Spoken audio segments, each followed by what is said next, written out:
Sir, my mother departed the phase as soon as possible. Sophia, Sir, I call you back later. जी sir. बेटा तुम्हारी मम्मा का है वो मेरी मम्मा की तबीयत खराब है ना, इस वजह से मैं काम करने आई हूँ। और आप इंग्लिश में किससे बात कर रही थी अभी? वो प्रिंसिपल सर थे, मेरी फीस जमा नहीं हुई है ना। फीस जमा? कौन से स्कूल में पढ़ते हो आप? मैं डीपीएस। डीपीएस? बेटा तुम्हें पता है ना वो कितना कॉस्टली स्कूल है, बहुत अच्छे सोसाइटी के लोग भी उसे अफोर्ड नहीं कर पाते। और तुम्हारी मम्मी सिर्फ एक सफाई कर्मी है, वो इतनी महंगे स्कूल में तुम्हें भेज रही है।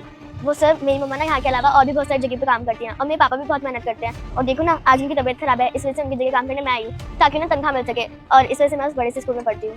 कोई तबीयत खराब नहीं है, इसकी मम्मी के ड्रामे कर रही है, ये तो बस इनके बहाने होते हैं गरीब लोगों के। नहीं आना होगा तो अपनी बेटी को भेज दिया और 2000 इंग्लिश के वर्ड क्या बोलिए, इसका मतलब ये इतने बड़ी स्कूल में पढ़ने लग गई। सिंपैथी गेन कर रहे हैं वैसे, और कुछ नहीं है इनके पास काम, गरीब लोग होते हैं। Okay okay. सर सुनिए, मैं एक इंपॉर्टेंट डॉक्यूमेंट ऊपर भूल गई हूँ, क्या मैं लेकर आऊँ? किरण तुम्हें पता है ना हम ऑलरेडी लेट हो रहे हैं, जल्दी लेकर के आओ। Okay thank you sir. Soon, boss के सामने ज्यादा इंग्लिश नहीं झाड़ रही थी, 2-4 इंग्लिश के वर्ड क्या सीख लिए, इंग्लिश में बातें करने लग गए। बॉस ने तेरे वजह से मुझे भी सुना दिया। और सुन, तेरी माँ ना काम वाली है, मैनेजर हूँ, कि मुझे कॉफी ला के देती थी, तो टाइम से मुझे कॉफी मिल जानी चाहिए, समझी? आगे देखने से पहले इस गरीब माँ के लिए वीडियो को लाइक करके चैनल को सब्सक्राइब कर दो। हाँ जी सर, आपने बुलाया? हाँ जी, मैंने ही आप दोनों को बुलाया। आप लोगों ने सुना होगा कि कंपनीज में एम्प्लॉयज के प्रमोशंस होते हैं, लेकिन आज पहली बार मेरी कंपनी में किसी एम्प्लॉय का डिमोशन होने वाला है। डिमोशन? सर ये तो मैं पहली बार सुन रही हूँ। कौन है वो इतना अनलकी पर्सन जिसके बारे इतनी खराब रिपोर्ट बनी? कांग्रेचुलेशन मिस सीरम, वो अनलकी पर्सन आप ही हो। सर मैं हूँ? कैसी बात कर रहे हो आप? मैं आपको सर आप मेरे साथ कैसा मजाक कर रहे हो? मुझे बहुत सारा काम पड़ा है, मजाक मत कीजिए प्लीज।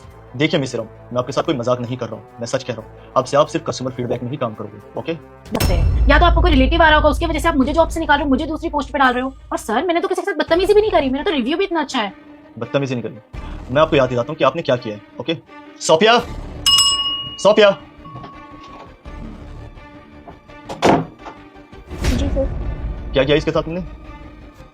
क्या बिगाड़ा था इस बच्ची ने तुम्हारा? ये बच्ची इतनी मेहनत करती है इस ऑफिस में, झाड़ू पोछा सारी चीजें मैनेज कर रही है। इसकी मम्मी इतनी मेहनत से यहाँ पे काम करती है, उनकी तबीयत खराब होने के बावजूद भी वो अपनी बेटी को भेज देती है यहाँ पे सफाई करने के लिए। और तुम क्या कर रही हो इसके साथ? इतनी बदसलूकी कर रही हो इसके साथ? क्या बिगाड़ा इस छोटी बच्ची ने तुम्हारा? हाँ सर, मैंने इसके साथ कोई बदतमीजी नहीं करी। जा सकती है, ओके? और मिस हिना, मैं सिर्फ आपको लास्ट वार्निंग दे रहा हूँ, बदतमीजी आपने भी इस बच्ची के साथ की थी, लेकिन वो सिर्फ आपने मेरे सामने की थी, इसलिए मैं उसको इग्नोर कर रहा हूँ। तो शायद आपको इस चीज से सीख मिल जाए कि अगर आप किसी के साथ बदतमीजी करोगे, मिसबिहेव करोगे, तो आपको भी जॉब से रिजाइन देना पड़ सकता है। तो ये आपके लिए लास्ट वार्निंग है, ओके? और मैनेजर की पोस्ट अब से आप ही संभालोगे। जा सकते हो आप लोग। बेटा तुम अपनी माँ का ख्याल रखो, और इन लोगों ने जो बोला उसको माइंड मत करना, और अपनी पढ़ाई पर बहुत अच्छे से ध्यान दो, ठीक है?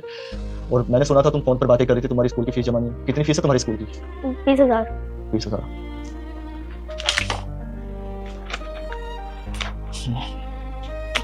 ये लो, अपने स्कूल की फीस जमा कर देना, और अब से जितना भी तुम्हारी स्कूल का खर्चा होगा वो सारा हमारी कंपनी उठाएगी, ओके? तो इसलिए अपनी स्टडी पर ज्यादा ध्यान देना। जी सर, धन्यवाद सर।